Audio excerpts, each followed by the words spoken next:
Well, dear students, myself Dr. Ashish Garg, Associate Professor in Chemistry, seat RN Ruia Government College, Ramgarh Shekhawati district Sikar Rajasthan. बच्चों, BSc part second organic chemistry में हमने unit start की हुई है carboxylic acids. This is the 20th part. अब तक मैं इसके YouTube पर 19 भाग 19th पार्ट अपलोड कर चुका हूं। देखो बेटा, इस सेशन में हम अनसैचुरेटेड मोनोकार्बोक्सिलिक एसिड्स, उनकी केमिकल रिएक्शंस के बारे में बात करेंगे। मैंने 19th पार्ट में इस जगह पर असंतृप्त मोनोकार्बोक्सिलिक एसिड्स की केमिकल रिएक्शंस स्टार्ट की थी। उसमें फर्स्ट रिएक्शन थी एडिशन रिएक्शन, और मैंने बताया था, उसमें काफी डिटेल में उसको बताया था, और एडिशन रिएक्शन बहुत महत्वपूर्ण है। तो this is the second reaction. यहां पर बच्चों क्या हो रहा है कि द्विबंध विस्थापन, right, this is the displacement of double bond, यानी यहां से यहां पर। मैं आपको इस रिएक्शन का जो बेसिक चीज है कि ये डबल बॉन्ड यहां पर होता है बीटा और गामा के बीच में। बच्चों, इस कार्बोक्सिलिक एसिड के रेस्पेक्ट में ये कार्बन अल्फा, ये कार्बन बीटा और ये कार्बन गामा, तो यहां पर डबल बॉन्ड जो है वो होता है बीटा और गामा कार्बन के बीच में, राइट। जब हम इसमें NaOH मिलाते हैं तो इसका डिस्प्लेसमेंट होता है, राइट। मैं इसको अगर ये कहूं कि it's a sort of rearrangement reaction, है ना। यहां पर बच्चों क्या हो रहा है, ये डबल बॉन्ड इधर आ रहा है और हाइड्रोजन इधर शिफ्ट हो रहा है। It is a sort of rearrangement reaction, है ना। इसको कहते हैं पुनर्विन्यास, रीअरेंजमेंट। हाँ, इससे सॉर्ट ऑफ रीअरेंजमेंट रिएक्शन। बच्चों, यहां पर बीटा और गामा डबल बॉन्ड अल्फा और बीटा के बीच में शिफ्ट होता है, राइट। तो यहां पर ये second reaction unsaturated monocarboxylic acids की ये सेकंड रिएक्शन है। तो बच्चों, जब किसी अल्फा बीटा या बीटा गामा अनसैचुरेटेड एसिड को क्षार के साथ गर्म करते हैं तो यहां पर एक हमें equilibrium mixture, this is called, this not residue, sorry, this is the साम्य मिश्रण, इक्विलिब्रियम मिक्सचर हमें मिलता है। और इसमें एक जो कार्बोक्सिलिक एसिड है, अनसैचुरेटेड कार्बोक्सिलिक एसिड, वो कम मात्रा में होता है, in less quantity, and the other is in axis quantity, अधिक मात्रा में होता है। हम देखते क्या है, यहां पर हमने यहां पर लिया है बीटा गामा अनसैचुरेटेड एसिड, और ये बीटा गामा अनसैचुरेटेड एसिड जब हम इसकी NaOH के साथ इसको गर्म करते हैं तो हमें एक और इसका आइसोमर मिलता है, और वो आइसोमर कौन सा होता है बच्चों, this is alpha beta unsaturated acid. यहां पर असंतृप्त अम्ल को यदि कंसंट्रेट NaOH के साथ क्रिया कराते हैं, बेटा एक तरह से इसको हम ये कह लें कि it's a fusion with NaOH। हम यहां पर concentrate NaOH, it's a saturated solution of NaOH। हम डिस्टिल वाटर में NaOH को इतना डिसॉल्व करते हैं कि वो घुलना बंद कर देता है, that is a concentrate NaOH solution. तो ये जो हमने बीटा गामा अनसैचुरेटेड एसिड लिया है, इसकी रिएक्शन हम करा रहे हैं हाईली कंसंट्रेटेड NaOH सॉल्यूशन के साथ। तो बच्चों, हमें दो कार्बोक्सिलिक एसिड्स का मिक्सचर मिलता है। तो जैसा मैंने आपको ऊपर बताया कि यहां पर बीटा गामा डबल बॉन्ड कहां पर शिफ्ट हो रहा है, अल्फा बीटा पोजीशन पर, तो ये तो होता ही है, लेकिन साथ में हमें मिलता क्या है, क्योंकि यहां पर हमने यूज किया है सांद्र NaOH, कंसंट्रेट NaOH, तो ये जो मॉलिक्यूल होते हैं ये टूट जाते हैं, और एक हमें मिलता है इसके अंदर propenoic acid and the other is acetic acid, right. तो this is the displacement reaction of double bond. Displacement of double bond, द्विबंध का विस्थापन यहां पर होता है, right. Now the third reaction of unsaturated monocarboxylic acids, बच्चों बहुत इंपॉर्टेंट रिएक्शन है, this is the lactone formation. मैं आपको बता दूं कि कार्बोक्सिलिक एसिड्स में जितने भी रिएक्शंस हैं जिनमें लैक्टोन फॉर्मेशन हो रहा है, लैक्टिक एसिड से लैक्टाइड बन रहा है ना। मैंने कई सारे रिएक्शंस में बताया है कि अल्फा बीटा अनसैचुरेटेड एसिड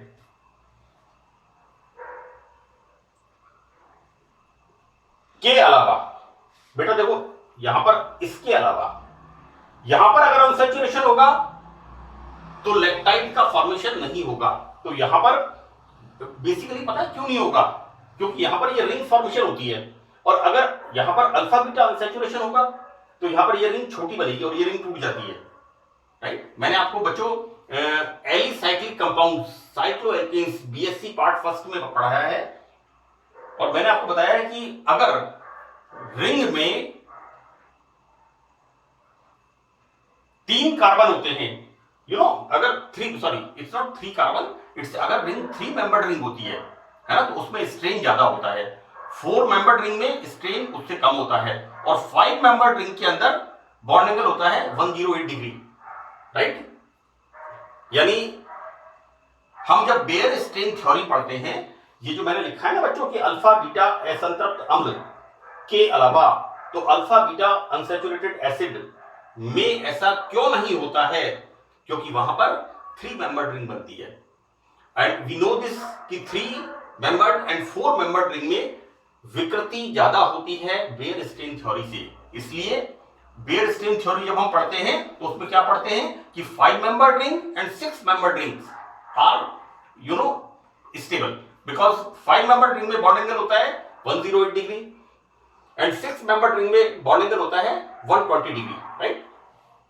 तो देखो बेटा यहां पर इसके रेस्पेक्ट में अल्फा बीटा गामा, तो यहां पर हम किस प्रकार का असंतृप्त अम्ल यहां पर स्टडी कर रहे हैं, रिएक्शन करा रहे हैं। यहां पर कौन सा वाला, this is gamma and delta unsaturated acid. तो इसको जब हम अम्लीय माध्यम में, एसिडिक मीडियम में हम रिएक्शन कराते हैं, तो देखो बेटा यहां पर ये H+ क्या करेगा, ये H+, ध्यान से यहां पर नोट करिए, एसिडिक माध्यम में क्या होगा, this double bond shifted here, right. देखो बेटा formation of secondary carbonium ion, मेरी बात को ध्यान से समझना, बीएससी पार्ट फर्स्ट में reaction of reaction mechanism in organic compounds, मैंने जो रिएक्शन मैकेनिज्म वाला बताया है उसमें क्या बताया था कि देखो बेटा ये बॉन्ड अगर इधर शिफ्ट होगा तो H+ इधर आएगा, और H+ अगर इधर आएगा then formation of primary carbonium ion, and that primary carbonium ion is unstable, right. लेकिन हम देखते क्या है, this bond shifted here so that H+, this H+,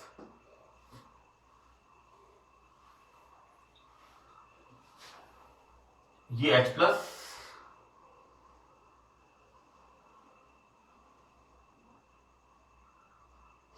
this H+ comes here, मैंने रेड चॉक से इसे बताया है, why it comes here, formation of this secondary carbonium ion, right. And we know this कि secondary carbonium ion is more stable than primary carbonium ion. तो हम अच्छी तरह से इस बात को बता सकते हैं कि व्हाई ये जो फॉर्मेशन हो रहा है ना, तो इसके अंदर बच्चों ये H+ यहां पर क्यों आया, right, the formation of this. अब देखो बेटा ये जो सेकेंडरी कार्बोनियम आयन बनता है, ये क्या करता है, कार्बोक्सिलिक एसिड के OH ग्रुप के साथ साइक्लाइजेशन, किस तरह से, ऑक्सीजन के ऊपर जो OH ग्रुप है 2 लोन पेयर ऑफ इलेक्ट्रॉन्स है, तो this electron shifted here, then deficiency comes here.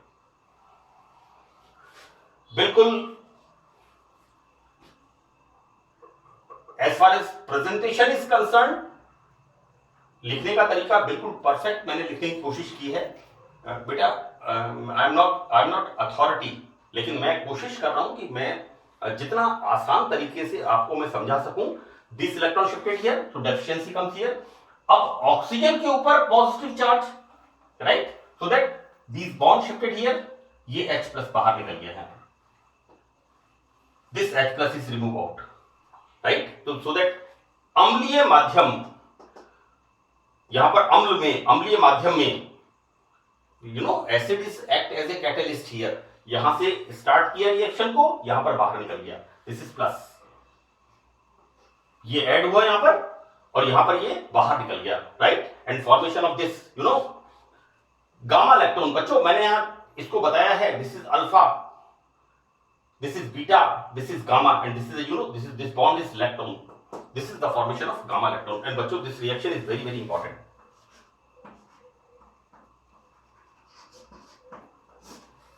this reaction is very important for the examination point of view। आपसे पूछ सकते हैं कि unsaturated acids में formation of electron या gamma electron, तो ध्यान रखिएगा, बहुत सिंपल सी बात है कि कार्बोक्सिलिक एसिड के रेस्पेक्ट में alpha beta gamma double bond होगा, then formation of here gamma electron, right?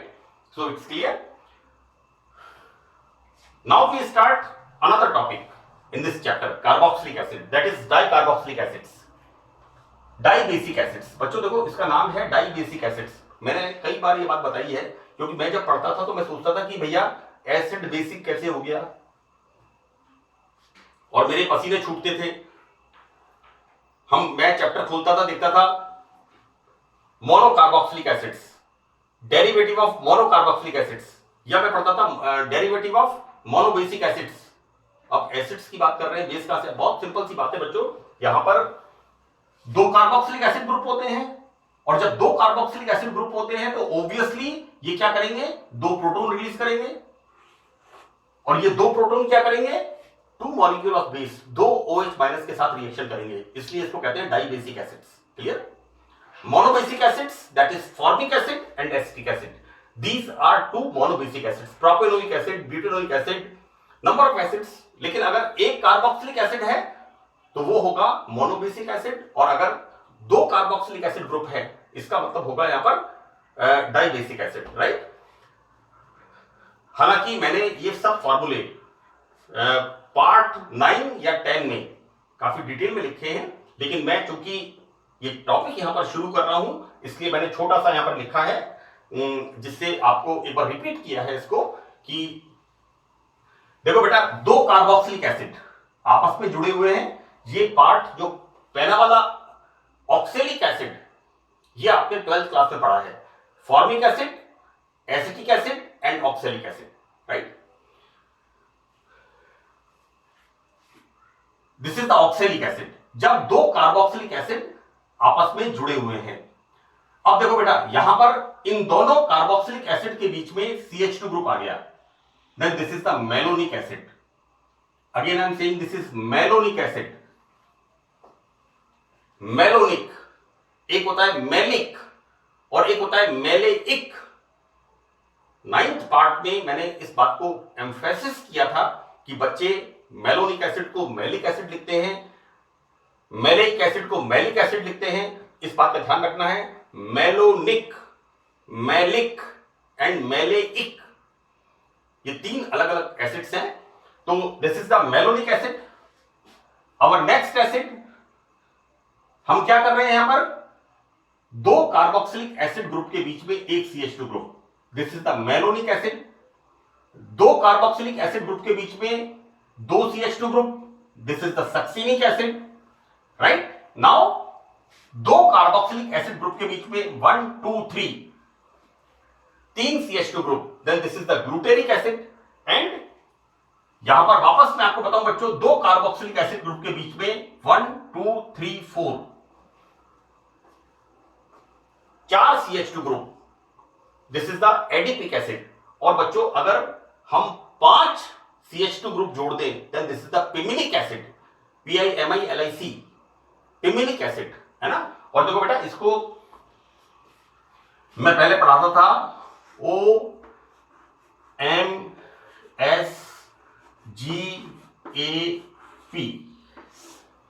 Ohms gap, हम पढ़ते हैं इलेक्ट्रिसिटी में करंट होता है ओम्स, है ना, ओम्स गैप, है ना। और देखो बेटा ये GAP, ये मैं अक्सर अमीनो एसिड्स में पढ़ाता हूं, glycine, alanine and phenyl alanine. क्योंकि अगर मुझसे कभी कोई, मैं केमिस्ट्री का टीचर हूं, मुझसे कोई पूछ ले कि write down 5-6 names of amino acids, then immediately I can write glycine, alanine, phenylalanine. और देखो बेटा सक्सिनिक एसिड में यहां पर NH2 ग्रुप लगा दो, formation of aspartic acid, you know number of amino acids, आपको हाइड्रोटॉइन। चलिए इसके बारे में हम बात नहीं करेंगे अभी, हम तो अपना इस टॉपिक पे आते हैं। देखो बेटा मैंने यहां लिखा है CH2 ग्रुप, कितने हैं, 0 oxalic acid, CH2 group nil 0, CH2 group 1, this is malonic acid. Here CH2 group, 2 CH2 groups, this is the succinic acid. Here 1, 2, 3, CH2 group 3, this is the glutaric acid. And CH2 group 4, then this is the adipic acid. And CH2 group 5, this is the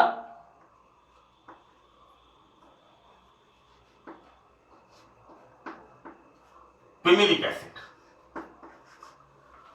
Right? क्योंकि beginning में जब मैं पढ़ाता था तो मैं ohms gap करके पढ़ाता था, लेकिन जो पिमिलिक एसिड है उसका सिलेबस में कोई मेंशन किया हुआ नहीं है। ये बच्चों कॉमनली AIEEE, JEE या AIPMT वगैरह काम में आता है, नीट का एग्जाम जो होता है। एनीवे ये मैंने आपको याद करा दिया कि this is the oxalic acid OMSGA, इस तरह से, right. Now we start synthesis of dibasic acids. तो बहुत सिंपल सिंथेसिस है बच्चों। पहला सिंथेसिस है synthesis from, it's not of, this is from.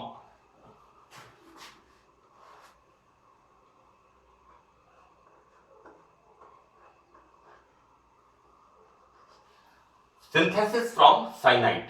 तो देखो बेटा हम क्या यूज कर रहे हैं, मैं अब देखो आपको एक चीज बताऊं कि ये क्या बना हमारा,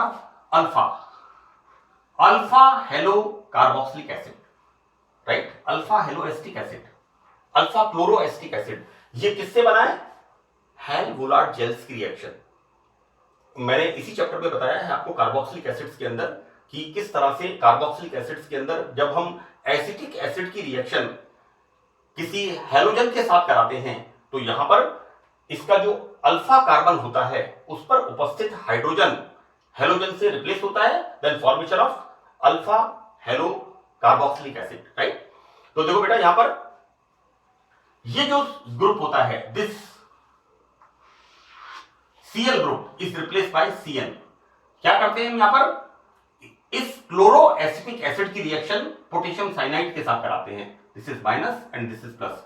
बच्चों Cn minus is a stronger nucleophile than Cl. So this Cl is replaced by Cn. और इस Cn का ये जो बेटा देखो इसका नाम क्या है, क्लोरो एसिटिक एसिड। इस Cl को हमने साइनाइड से रिप्लेस कर दिया तो क्या बन गया, साइनो एसिटिक एसिड। क्लियर। अब देखो ये साइनो एसिटिक एसिड जब इसका हम हाइड्रोलाइसिस करते हैं तो क्या बनता है, this is the formation of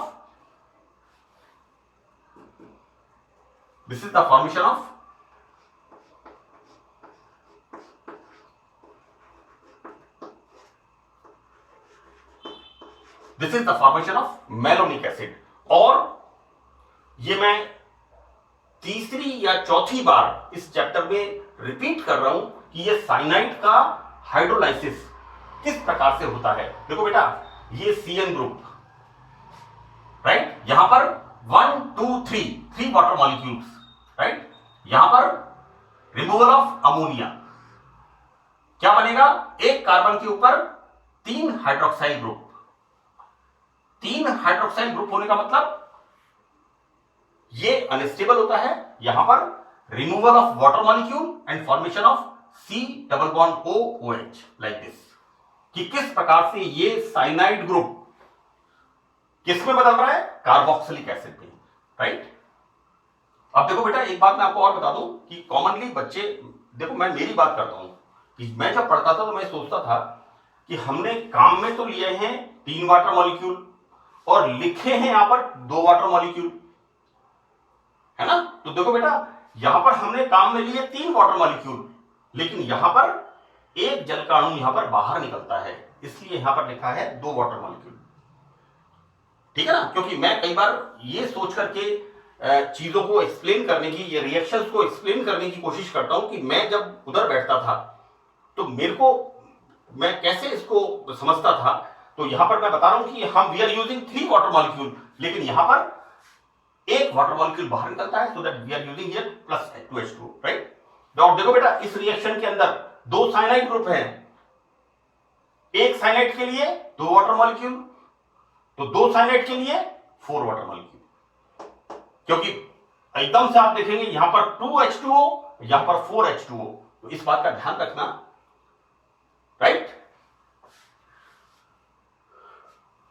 तो एक तो हमने लिया है hello acids, this is the hello acid, and the second is ethylene dibromide, this is ethylene dibromide. तो बच्चों जब इथाइलिन डाइब्रोमाइड की हम KCl से रिएक्शन कराते हैं, same reaction, this halogen is replaced by cyanide because cyanide is the stronger nucleophile, और क्या बनेगा 2KBr formation of this, right, डाइसाइनाइड, और ये डाइसाइनाइड हाइड्रोलाइसिस कराने पर लाइक दिस, ये एक साइनाइड का मैंने बताया दोनों CN ग्रुप का हाइड्रोलाइसिस होगा और इस तरह से यहां पर 2 कार्बोक्सिलिक एसिड ग्रुप, एंड बच्चों see name of this acid is the succinic acid, right. थोड़ा यहां जगह की कमी है क्योंकि नेक्स्ट रिएक्शन थोड़ा एक्सप्लेनेटरी है, उसको लिख करके समझाना पड़ेगा, इसलिए मैं इसको थोड़ा सा शॉर्ट कर दिया है, राइट। नाउ इसका जो नेक्स्ट मैं डाइबेसिक एसिड्स बनाने के मेथड है, मैं पार्ट 21 में 21st के अंदर उसको एक्सप्लेन करूंगा। So that's all in this lecture, thank you.